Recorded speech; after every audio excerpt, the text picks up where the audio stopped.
In 2018, the Vietnam Red Cross and German Red Cross started the FBF Ready project to reduce the adverse effect of heat waves on Hanoi's most vulnerable population.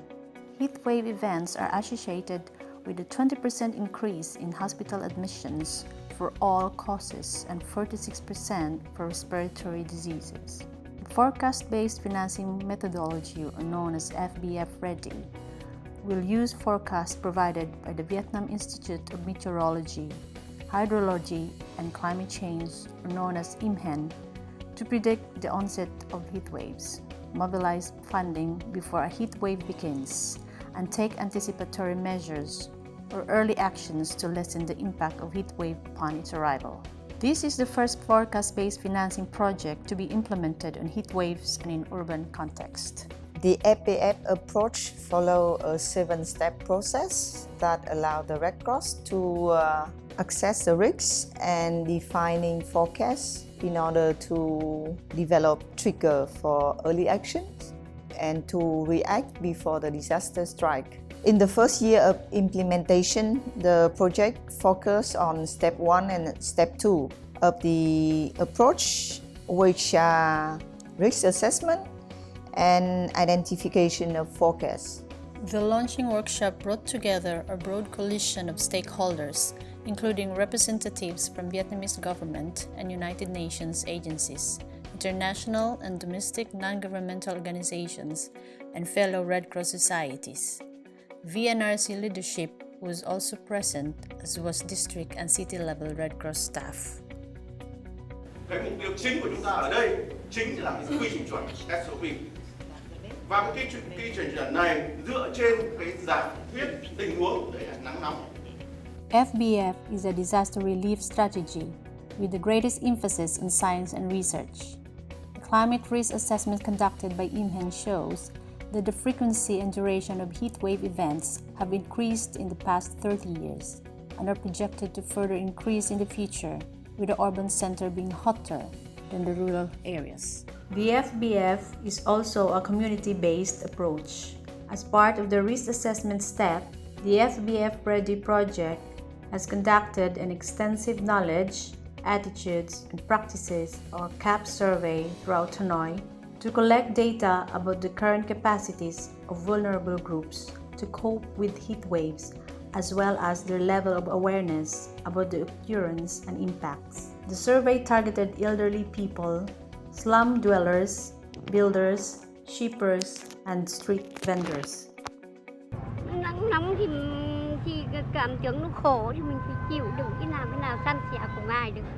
Thì múc nước vào giường để dấp nước xoa cho nó đỡ mát thôi, còn thì chả làm nào được. Nóng lắm, các cô đi chợ phải không chả chịu được. Đi chỉ một tí đi là phải về vô bóng cây bóng cối làm chi này. Nên các cô vất lắm.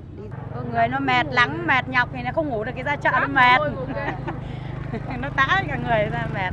The survey shows that 66% of vulnerable groups have experienced 4 to 6 symptoms of heat exhaustion during heat waves. About a third of them have their income significantly reduced, while the cost for healthcare to deal with symptoms is equivalent to 1.5 to 2.5 of their daily income. The majority of vulnerable groups adopt key measures to better adapt to very hot weather. However, only 24% can recognize the signs of heat-related illnesses, and only 7% stay in air-conditioned places as a way to cope to heat. Local forecasts provided by hình have been supplemented by maps to identify areas most likely to host the largest population of people most vulnerable to an extreme heat event. VNRC's staff were trained to produce those maps and identify areas for implementation of early action. 3 layers of data were used. First is the vulnerability of the affected population, such as the percentage of elderly people, disabled, and children under 5 per ward. The second is the population's exposure to the heat wave, such as the percentage of people living in slums without air conditioning. And the third is the urban heat islands layer provided by hình. By combining these 3 layers of information, the implementation areas can be selected. In 2019, the results of different risk assessment that we have conducted science-based, and community-based, will be the basics for developing a theory of change for each target group and for selection of well-adapted early actions and the developments of early actions protocol for heat wave. The map developed will allow us to identify implementation area where the most vulnerable groups are living. These are the step 4 and 5 of the FBF methodology.